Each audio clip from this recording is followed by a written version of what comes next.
We got a great angle of a bunch of migrants in New York City complaining about the free food and hotel that they're getting. Let's play that clip and then we'll get my instant reaction. But at the shelter, the food, my kids cannot eat the food at the shelter. Kasuma do men sonjino moƴƴa parce que tawi kadi horu gongol arta e kikiɗe tawa ñamete on a wawata mo ñamude. And on Ramadan time, we couldn't eat because when you come back for the breaks, the food is no good at all.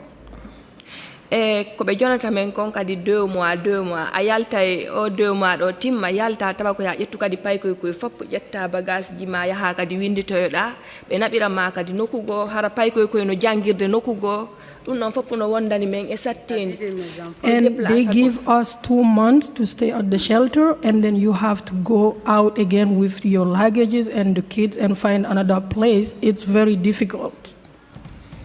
Haray ɗum ɗon vraiment hino satti min paykugan kadi janunkun mo mari 18-19 entre ɗon o wawali heɓude ha joni komo janga. And also I have a kids that is like 18 to 19. Until now he doesn't have no school.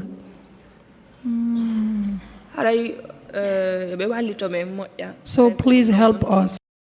Okay, they're asking for help, and I am empathetic to anybody that needs help. I don't care if they're a Congolese immigrant or if they are an American born here. I actually do want to help out people that need help.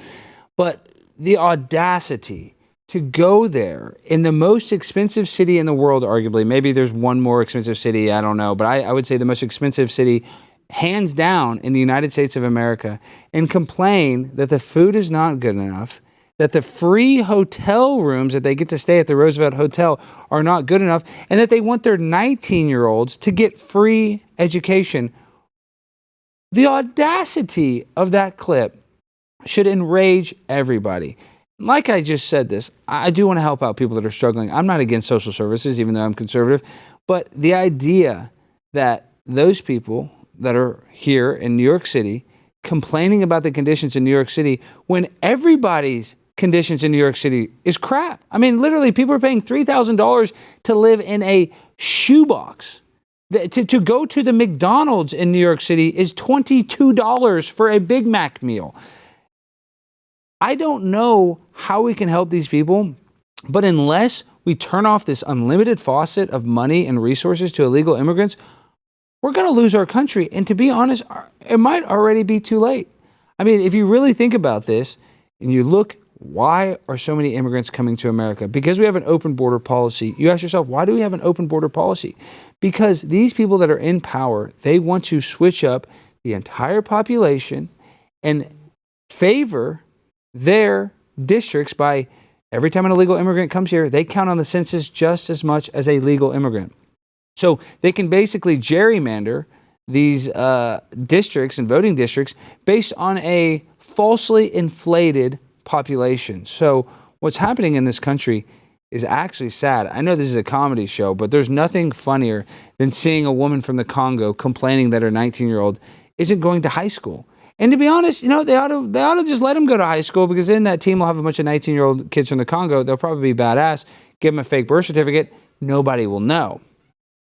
But if you watch that clip and you're okay with that, and you're just okay with people complaining when they're getting free food, when they're getting a free house, and their son is 19 years old, but they can't go get a job, they can't go work, they can't go move some furniture. I mean, there's lots of low-skill labor in America. The whole service industry is available to people. They can go work in a kitchen. Trust me, every kitchen in the world probably has an illegal immigrant working there. So I just hate that the American dream does not exist anymore. That used to be the dreams. If I can make it here, I can make it anywhere. You know, Frank Sinatra singing New York, New York. Now it's like, when I go to New York, if I don't get a free hotel room, I'm going to go to City Hall and complain. So I wanted to play that video because I cannot even do comedy that is even close to as funny as the entitlement of the people that want to take your resources from your tax dollars. That's the same reason I'm mad that we're funding Iran and funding Israel to blow each other up. I don't want to do that. I would like American resources to stay in America. But sadly, this is a reality in which we live in. that illegal immigrants are more entitled to social services than struggling Americans. And that should piss people off. I don't know if it does. Jimmy's probably not pissed.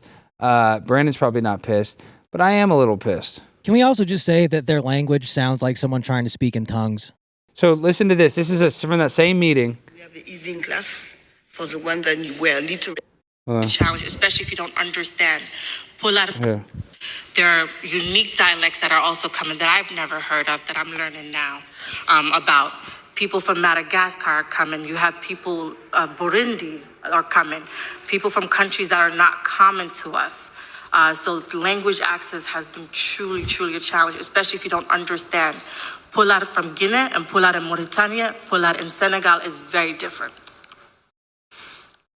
So thank you, because we have to push for language access, because I have seen it, people telling me even to stay in the shelter, to wherever in the hurricane they cannot stay, because when they ask them to reapply, they're not getting it.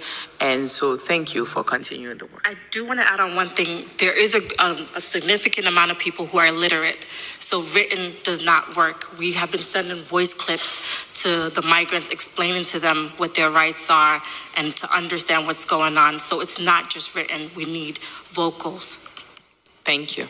May I intervene for that? Because So if you just listen to it, that's just a minute. The clip's 3 minutes. I posted it, and we'll probably react to it tomorrow.